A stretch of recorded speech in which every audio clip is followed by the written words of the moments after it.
Hi, my name is Nick Zaleski, and I'm a member of Team 15 in Section 4 of International Business 580. My team members are Erica Kettler, Amanda Clark, and Orlin Anderson. To begin, I will be covering Home Depot and their multi-million-dollar venture expanding into the Chinese market. Home Depot is a very successful United States-based company focusing on do-it-yourself home projects for consumers. Currently, Home Depot has over 2,200 stores in 3 countries and a 2020 net earnings of $110 billion. Home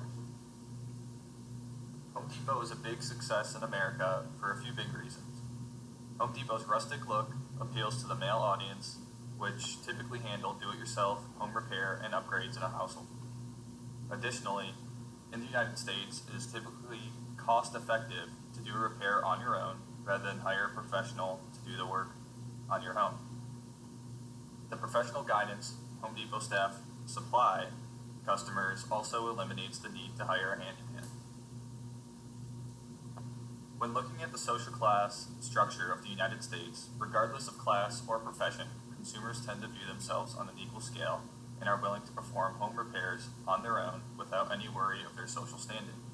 For this reason, Home Depot is a wide customer base and therefore appeals to a high volume of potential customers. As it has become a norm in business today, a successful company in one country will typically look to expand their operations into international markets in order to reach a bigger customer base, thus increasing their overall profits.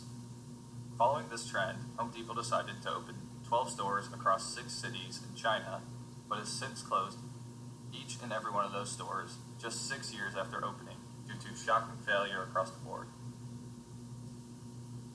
Similar to their drivers of success in the United States, there were a few key drivers of failure in China that Home Depot did not account for when moving overseas. Home Depot seemingly opened locations in China with the same model that worked in the United States while overlooking major cultural differences that directly affected their performance. One of the biggest overlooked aspects of their expansion into China was their target customer. In the United States, their target customer is predominantly male, and their stores are set up to appeal to that target customer. In China, women are typically in charge of home decorations and styling, and undertake most furniture and home good shopping.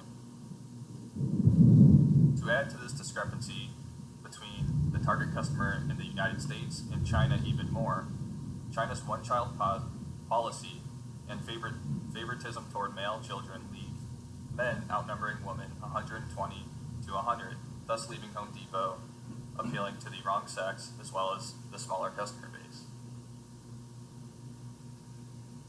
Looking deeper into China's female customer base for home products, you can find that they are looking for modern, westernized products that are less labor-intensive and not physically demanding. Home Depot's rustic look and need for customers to do labor on their own leads to further issues. One of Home Depot's competitors, IKEA, actually saw great success when moving into China. The main differences that set them apart and made them successful is products with modern designs that can be easily assembled at home. IKEA's modern look with play areas and restaurants appeal towards China's female population much more effectively than Home Depot's rustic look. The next main driver we wanted to look at is the cost effectiveness that exists in the United States for doing a project on your own rather than hiring someone to do the work for you. This aspect of cost savings is vastly different in the Chinese market and played a major role in Home Depot's failure in their international expansion. Looking into the cost effectiveness of doing a home repair on your own, you can find that in China, handymen also often come at a flat rate that is quite affordable. If a handyman is hired at a flat rate for a job and find additional work that needs to be attended to, they will typically keep their flat rate and fix anything that is needed. Because of this, it is very cost effective to hire someone for repairs in China rather than going out to acquire the correct supplies and figure out how to do the repair on your own. Further affecting Home Depot's sales in China is the social hierarchy that greatly differs from the United States. As stated before, regardless of social class, Americans are typically willing to do home projects on their own, but this is vastly different in Chinese culture. There's little to no intermixing between classes in China, and higher class families look down upon lower class workers. It would be considered degrading for a high class family to get their hands dirty and do work that was meant for a lower class. Although Home Depot appeals to most classes in the United States, they only appeal to a specific class in China, thus decreasing their customer base even further.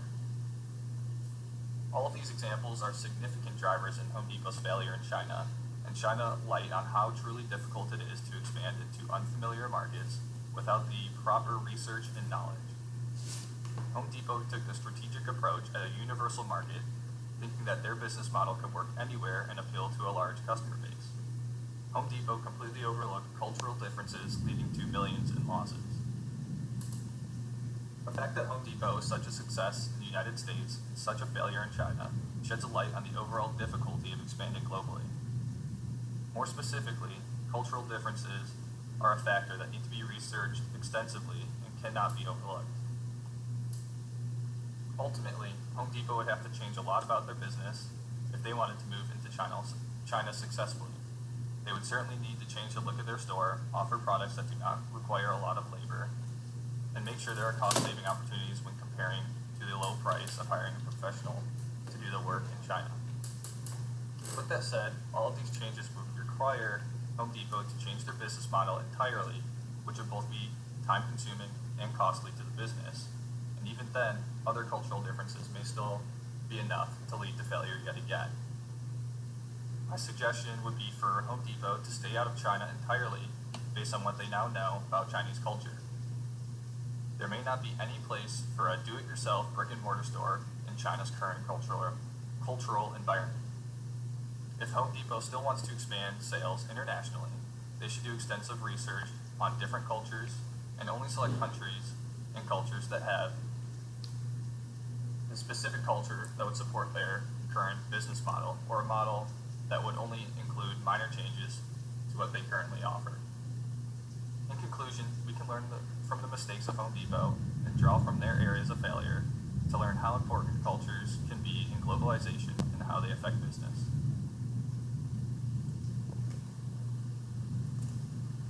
Hi,